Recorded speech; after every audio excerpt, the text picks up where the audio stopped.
Hello and welcome. My name is Biagio Mazza. I'm Pastoral Associate, St. Sabina's Parish in Belton, Missouri. And welcome to the Do You Know series.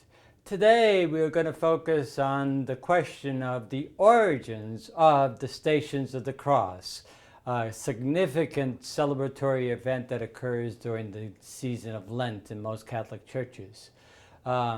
The origins of the Stations of the Cross actually go back to at least the first time that we see references to them is from a diary that was discovered in the late 1800s that went back all the way to the year roughly 360, 370 by a woman called Egeria who has traveled to the Holy Land and left a diary. And she spoke about during the week before Easter how the people there would actually gather at the various sites that Jesus traveled during that final week in Jerusalem and actually commemorate and celebrate and recall the various events that occurred in those places as it led to ultimately the passion, death, and resurrection of Jesus. So we have reference to that from Egeria as early as the 4th century. When people used to take pilgrimages to the Holy Land, they would try to spend devotional time on walking the path that Jesus traveled to his passion, death, and resurrection.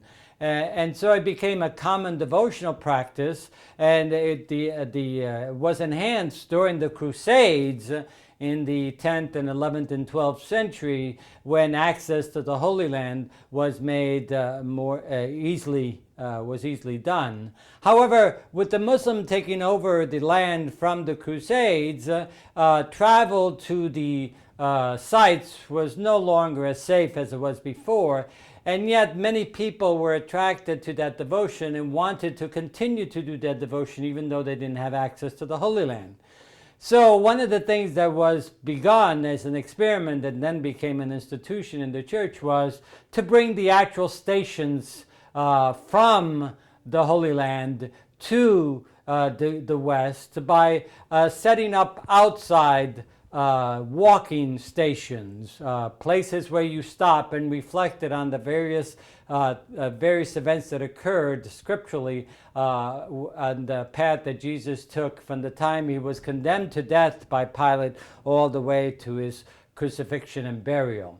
And so originally the stations were set outside churches, and people would traverse from one place to the other, stop and meditate on the various events, and then move on to the other station. Stations were places where you stopped to reflect and to meditate.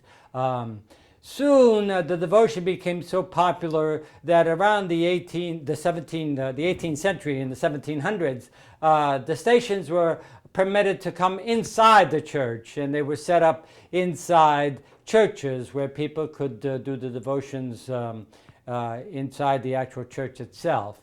Now, in terms of the stations, the numbers of them range for a good bit over the centuries, from as few as 5 to as many as 20, trying to bring in more events from the biblical accounts of the passion, death, and resurrection of Jesus.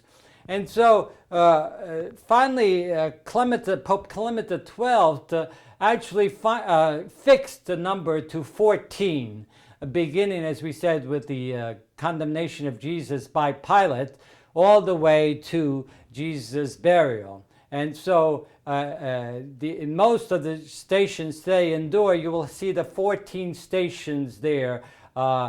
Some people today have even included a 15th station celebrating the resurrection of Jesus as the final culminating point of the Jesus' passion and death that ultimately ended up with his resurrection.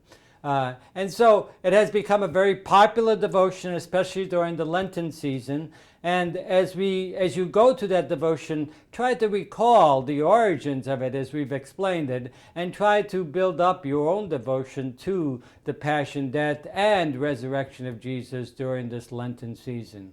So I hope this has helped to explore the origins of the stations and try to understand in the context of history and why they still continue to be a lived tradition and lived devotion for us in our church.